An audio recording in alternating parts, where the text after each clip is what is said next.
The Miami Heat keep doing it, man. I don't know what else to say. We shouldn't doubt these dudes at this point.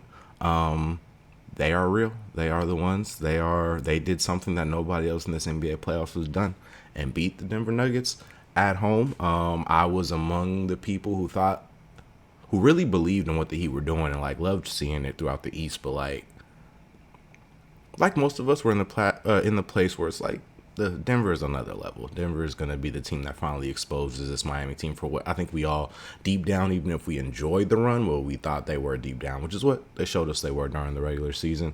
But man, you take a game off of one of the best teams in the league, best team in the West, and I think clearly the best team we've had in the playoffs, most dominant team we've had in the playoffs so far. And you take a game from them at home when nobody else has done so, and that's more than a feather in your cap. We gotta just acknowledge that the Heat are real.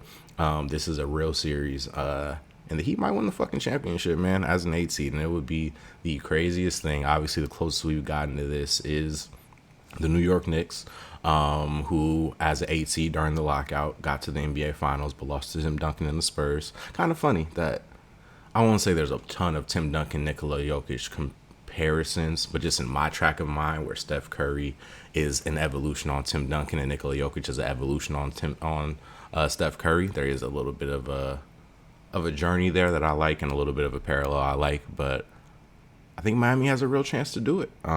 Obviously, they have home court advantage now.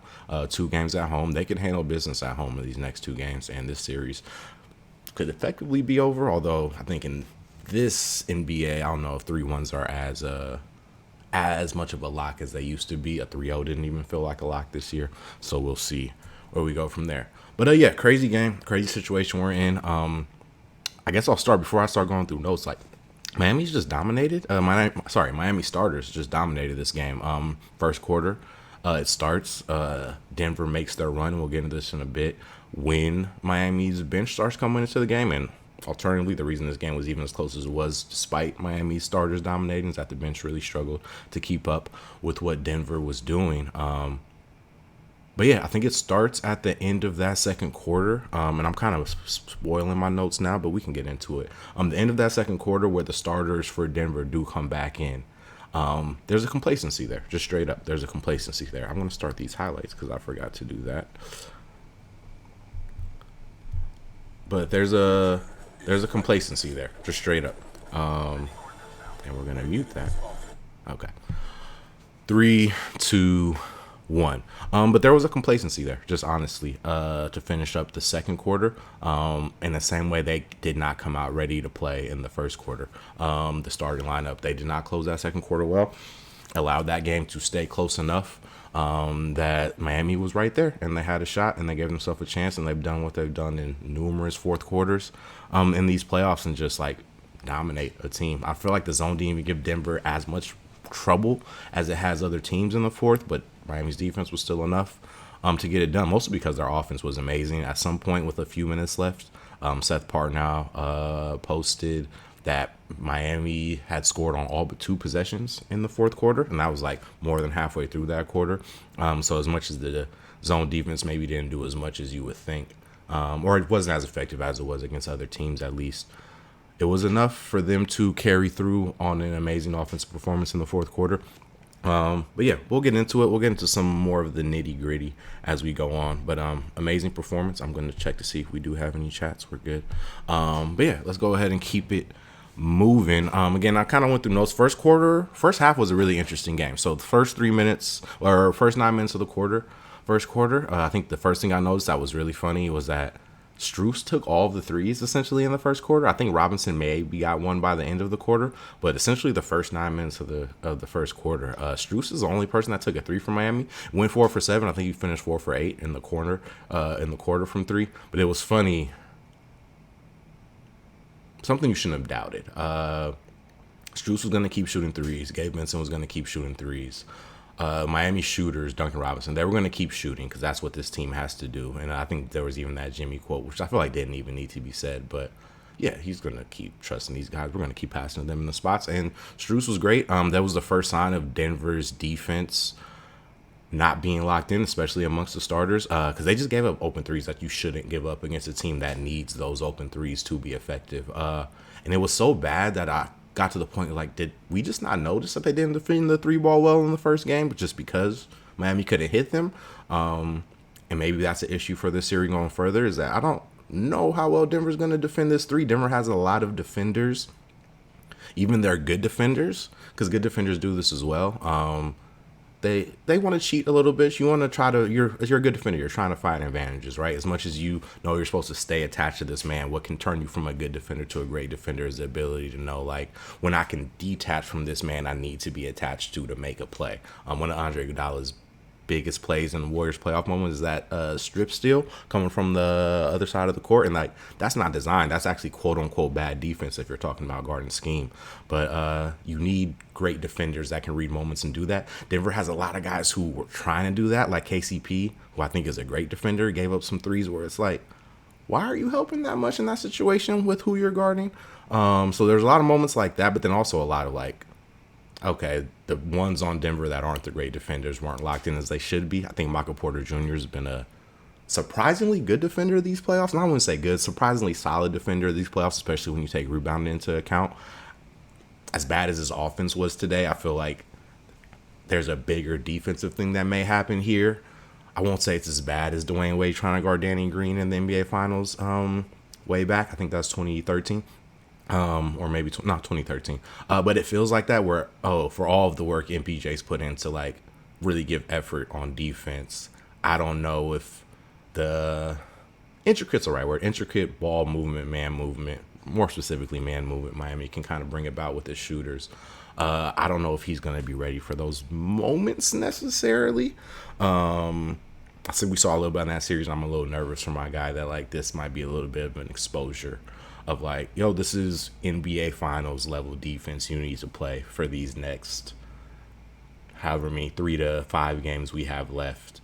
And I don't know if he's got it in him. I like that dude. I think he's a great offensive player. I think he's putting a lot of work to become a great defender over the last few years. But I'm not sure he has it in him to be the defender they need him to be in this game. Weird game. Refs were weird in this game. I feel like the first quarter, the whistle was a little weird, like a little too ticky-tack. And I feel like in the middle of the game was allowed to get a little more physical. Then I felt like it got ticky-tack again towards the end of the game. That was really interesting. But at the end of the day, I think this is my chief point. I made it a point a little bit. But Miami starters dominated Denver starters. And the only reason, as much as like, it felt like an easy win for Denver that led to a surprising one for Miami. Miami's starters like dominated Denver starters in this game, just straight up. So at end of the first quarter, and this keeps up really the rest of the game, end of the first quarter, all the starters besides Jimmy, because Jimmy plays with the bench unit for a lot of that first quarter, are +9 or up. K-Love, Bam, and Max Strus are all +9. Gabe Vincent +11. I will say this later, Gabe Vincent, amazing in this game, was the only bit of consistency the Heat really had. I feel like there are moments that Bam wasn't great. There are moments where Jimmy wasn't great because I think Jimmy's just doesn't have as much in the tank as you'd want him to have at this point. And the fact that he's still doing what he's doing is amazing. But like, Jimmy had his moments where he wasn't great today. Bam had his moments where he wasn't great today. I feel like Vincent was the most consistent guy. Like, even when the shots weren't falling, he was getting good shots within within what Miami wanted to do, or shots I felt comfortable with, and I'm sure they felt comfortable with as well. So, shout out to him. Yeah, shout out to Gabe Vincent. He had a great game, great performance out there. He was +11. He was the highest plus-minus in that first quarter, +11. And then the Heat bench again. And then versus the Nugget starters, we'll say first. So again, Heat starters dominate the Nugget starters. The Nugget starters, besides Jokic and Murray in the first quarter, because they both get some time with the bench units. I think a little bit of time with them two and the bench units out there. But the other three, Michael Porter Jr., who I've already discussed, -7. KCP and Aaron Gordon, -9. And then the Nuggets bench on the other end, the reason why this game was close. Again, I'll say Miami's bench was kind of awful. Because I think in the fourth quarter comes around, Duncan Robinson and Kyle Lowry both have like moments that this team needs to win this game. Doesn't necessarily take away from the fact that they were, as a unit, they were really bad in the first half. Kyle Lowry specifically was just like, Kyle Lowry had a really bad first half. And bounced back with a big shot and drew a foul on a big three. Was an important part of that fourth quarter run. Duncan Robinson somehow is the Heat's best rim attacker the last couple games. Not last couple games, but this game and game 7 against Boston. which has been a funny development. I think he had the most points in the paint that the team had today, like the most shots in the paint, at least the most made shots in the paint belong to Duncan Robinson, at least for a part of this game for Miami. So they both did their thing eventually, but they did struggle, and during that struggle, the Nuggets bench looked great. And I think part of what made sense about that is, as much as I was calling out KCP specifically, so he is a starter, but I think Bruce Brown and Christian Braun, sorry, we're supposed to call him Brown, even though it's spelled Braun. Bruce Brown and Christian Braun both were amazing on defense when they were out there, and I think that's why we get that flip. I think Tom Haberstroh said, if I can find it, in the second quarter, a 38-14 run. At some point, Denver was on that 48-13 run, so 38. Sorry, I'm going to get those numbers right, just to make sure the next highlight was up. 3, 2, 1. So yeah, at one point in the 4:30 left in the second quarter, Denver was on a 38-14 run, and that a lot, I think, comes down to Christian Braun and Bruce Brown's effect on really both ends of the court. I was speaking specifically about defense, where I think they were locked in on Miami's rotate, on what Miami was trying to do. Much better than the KCPs and the Michael Porter Juniors were doing when they were in those spots in the first quarter, or in the starters minutes and starter unit minutes.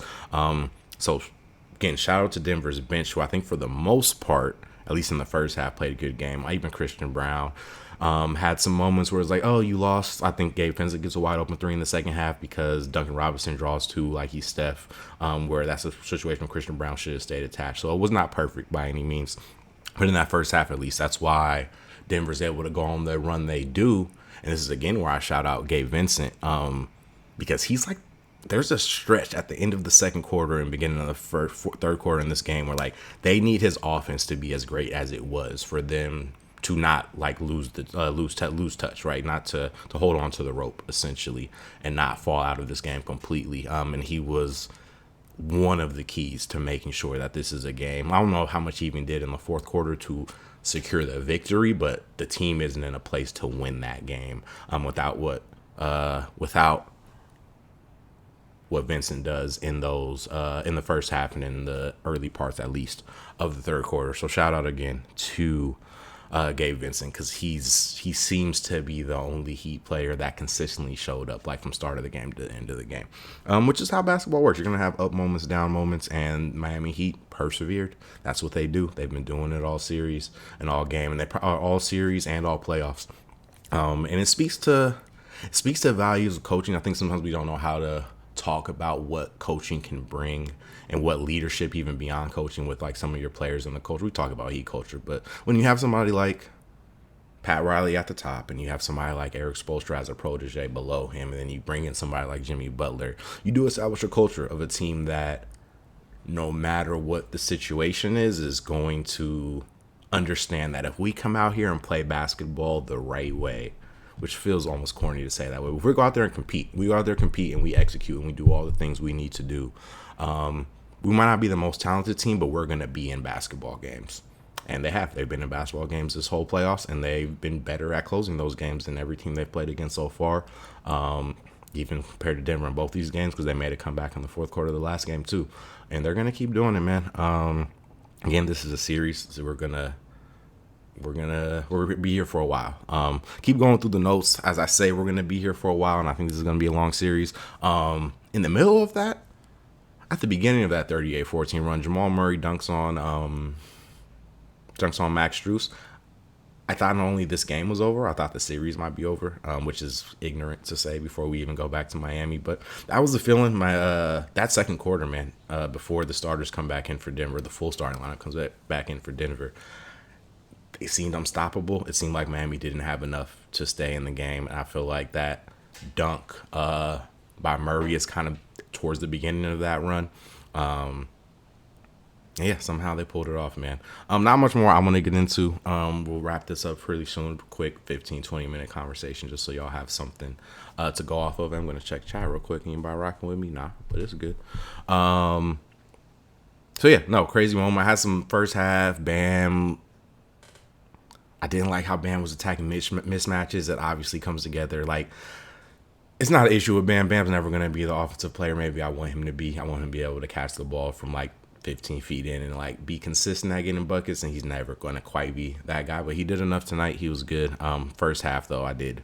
There's some moments where if he can, there's some moments when you watch Miami play, and again, they've won, they've been great. But if you even look, because it hasn't been perfect, there's been some rocky moments, especially they lost 3 straight to Boston last series and lost this first game. Remember, they've been down big at different points of both of these games in this series. But I do think one of the issues I've noticed, it's not anything we don't know, but Bam's inability to be a guy who could take advantage of mismatches consistently has been tough for them. I think it's not a big deal. There aren't a lot of centers in the league that really can do that, but I think the contrast of Jokic, especially because him and Jokic have such similar styles on offense as far as like more of a hub, more of a creator, somebody who's willing to create the best shot for the team over get their own. And you see Jokic, when Jokic gets a mismatch, or if Jokic is going to get played single coverage, or Jokic is going to get somebody smaller on them, it's essentially an automatic bucket. And I think Miami's offense goes to a next level if Bam could be that player. And maybe that's not Bam. Bam's like a smaller player. He plays big for like the fact that he can play as big as he does on defense is a credit to him, because you can see on the offensive end that he is undersized and can't necessarily dominate mismatches in that same way, because he's probably like 6'8" if we're being real, maybe closer to 6'9", big dude. But it's harder to take advantage of those spots, especially because it seems like Calipari might not be teaching these dudes how to be comfortable in those spots, because I think that's what I noticed today, how much Bam's post game feels like AD's if AD wasn't 7 foot and an athletic freak, or close to 7 foot and an athletic freak. So something to notice, something to track as the series goes on, because not a knock on Bam as much as just a room for improvement. He does so many great things for them, but it would be beneficial if he could get a bucket when he had the matchup where it determined like, yo, you should be out there trying to get a bucket. So, what else do we have here? Talked about Bruce. Oh, Bruce Brown's a funny player, man. He's an incredibly important player for this Denver Nuggets team. I've noticed. I've watched a decent chunk of Bruce Brown with the Nets last year, and then I haven't watched this Nuggets team as much as I probably wanted to compared to old Nuggets teams I've seen. But know how they work and how he works, and it's a perfect fit. We all know that. He is funny to watch though, because he's the dude who constantly has that hand up looking for the basketball whenever he is close to open, which I don't really have a problem with. Like, it's basketball. Let me know when you're fucking open. As a point guard, somebody who likes to pass and distribute the ball, like, yeah, fucking let me know when you're open, man. Whether that's putting your hand up or yelling for it. It may be a bad look optics wise, but do that shit. But I think on the other end, the funny part of Bruce Brown is that he's that dude, but he's also the dude that will take like a semi-contested three, like you were open when you caught it, and I know that defender maybe doesn't feel like he can really affect you, and he hits that shot a lot, but there was an extra pass to make to probably a good to great shot, or like the floater he'll take in the lane where he might have a guy in the corner. So it's funny. It's kind of the type of guy I want on this team. I want on any team, but especially a team like this where maybe I won't say unselfish, because Jokic can get a bucket and he knows when he needs to get it. Murray and Porter will get their buckets when they get it. But Bruce Brown, just a little observation. Watch for next game. He's constantly this guy, like I'm an open guy, but he's also like, let me take this floater over somebody who's a pretty good defender instead of dropping it off or kicking it to the corner thing. But again, not a problem, because this team is full of distributors. They need guys like that. Not a knock, just something I noticed, which was kind of fun. Like I said in my notes, I kind of love it though. I like that he's that type of guy. First half, nothing much else. Again, you left that first half, and it was the notes I came out with. The thing I came out with from the first half was Denver starters not locked in to start the game, complacent to close the half, which I've talked about a little bit, and Miami starters giving the Nuggets all they can, but the bench hasn't been good enough. And that was really the story of this game. I do want to check to see, even if I'm going to check now to see if Denver or Miami's benches kind of flipped a little bit in that second half, because that would maybe explain our end result a little bit more. And as I'm pulling it up now, excuse me, hopefully I'm not getting any audio there. Looks like I'm good. And we look at second half, the minuses don't get worse. So I would say that the bench guys at least did not hurt more than that. They didn't relinquish any more lead out there. But also the same point, like, yeah, Denver's bench was fine, man. They were positive in their minutes. This happened against the starters. That was the story of this game. And it's not a good place to be in if you're Mike Brown, or not Mike Brown, if you're Mike Malone. Your starters got dominated, man. And like in a very clear way. Not like didn't feel fluky. Didn't feel like much. It felt like Miami just finally hit shots that they didn't hit in the last game, and that was enough for those starters to kind of run you off the court. A quick Kevin Love. Kevin Love was really good. Kevin Love is going to have one of the most interesting careers to look back on when it's all said and done. That was the weirdest stat I saw after Game 7 of Heat Celtics. Is that Kevin Love has every year Kevin Love has made the playoffs. His team has made the NBA Finals, which is a wild thing to think about. And then you think about it, it's like, oh yeah, duh, because he's only been to the playoffs with the Cavs and the Heat, and the Heat this year with the Cavs and the Heat this year, and those teams always went to the finals. LeBron James, Jimmy Butler, two good guys to hit your wagon to. But yeah, even Kevin Love, just little things, how it opened the game up a little bit, just defending wise. That's going to be probably a big thing to watch in the next game, is whether Aaron Gordon can take advantage of that matchup. It's funny how size is such a big factor in this series, because Caleb Martin is a better basketball player than Kevin Love right now. I don't think any of us will have issues saying that. But size is so important in this series. And Aaron Gordon, who I think we all know he's a good basketball player, don't get it twisted, but not like a blow you away offensively skilled basketball player, right?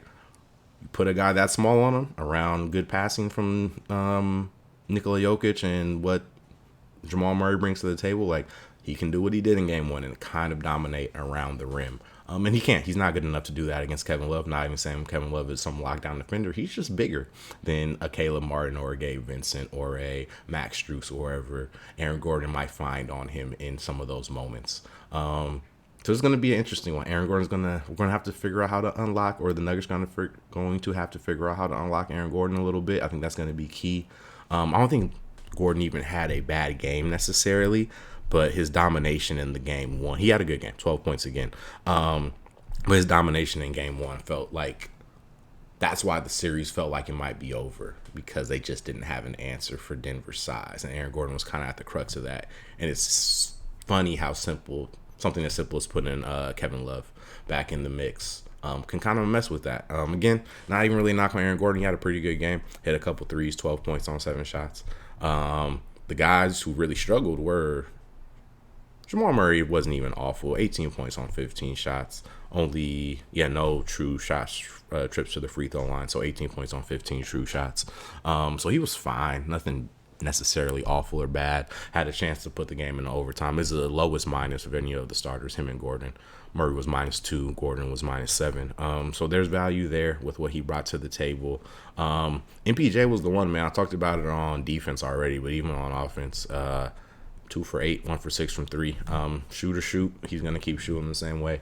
Max Strus kept shooting. He's going to be encouraged to keep shooting by his teammates the same way Max Strus was encouraged to keep shooting by his teammates. But he's on the other end. Again, it's not like Max Strus is a great defender, but as I think a lot of people have said all playoffs, if Max Strus is the fifth worst defender you're putting out there as your starting lineup, you're in a good place. N.B.H needs to be that. N.B.H needs to be the 5th best defender on a team that isn't a great defender but isn't a liability. And it seemed like today there was a little bit of there was a decent liability on offense, especially on defense, especially defending the 3, and he just didn't bring it on offense like he needs to. So that's another place where I think Denver's going to have to look. Again, Gordon played well, but I do think unlocking Aaron Gordon, and it might be as simple as Jokic took 28 shots, only had 4 assists versus 5 turnovers. And people have said it all series. I feel like I had that note. The one thing I think this game, and really the playoffs, have shown us is you probably can't beat the Nuggets. That's what we've seen right again. First time this team has lost on the road or at home all playoffs. But your best bet is going to be making Jokic a scorer instead of a distributor. And I feel like some people might hear make Jokic a scorer like he can't do that. It's not that he can't do that. He's fucking amazing at that shit. He had another 40-piece tonight. But you're going to be more in that game. You're just going to be more in the game. It's what the playoffs have been. If you make Jokic the 20-plus shot guy or the 25-plus shot or even the 30-plus shot guy, which I think has happened a couple times this playoffs, you're in a better bet. You're in a better spot. You have a better chance to win than if it is Jokic triple-double, Jokic 12 assists. Like, if that's the day, if that's the game, and Michael Porter Jr. is going off and Aaron Gordon's going off and Jamal Murray's going off, that's the way you're not winning that game. The Nuggets are winning those games when it happens like that. But if it is, and again, you can't stop Jokic. He's probably still going to give you a 40-piece. He might even give them a 50-piece before this series is over. But if you can make him just that, if you can make him just a scorer and take away his passing lanes and take away his ability to do what he does best, which is be the hub of an offense.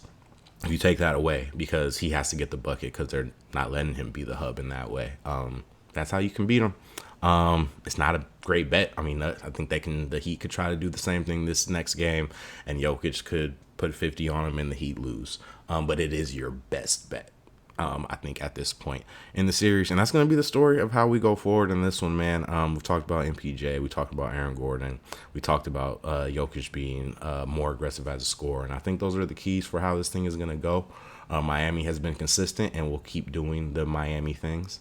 Again, shots are going to fall and shots are going to fall. They went through a whole regular season where guys that can make threes stopped making threes or didn't make threes as well as they usually do. And that came back around in the playoffs. Game one, the guys who hit threes a lot of their careers, but not necessarily during this season, but also during these playoffs, didn't make shots in game one. They made them in game two. It's never as simple as much as you go look at the numbers and maybe feel like it's as simple as who made threes and who didn't. It's always more to that. It's always how those shots are created, how you defend those shots. And I don't think Denver defended those shots well today. Again, I want to look back almost at game one and see, did Denver also not defend these shots well in game one? They just missed. But they're going to have to figure that out because you don't want to make this series whether Miami lives or dies by the three, because everybody else who has made that choice has lost. So you don't want to do that. We're going to see where it goes. We got a series on, man. Tied 1-1. A million different ways that this thing can go. And we got one of the best moments in sports, man. Game 3, tied 1-1 series. And there's a few moments like this. So you talk about NBA basketball. Game 3, tied 1-1. Game 5, tied 2-2. Two of the best basketball moments you can get because there's control of the series is sitting there for both teams. And all you got to do is win. And we'll see who does it.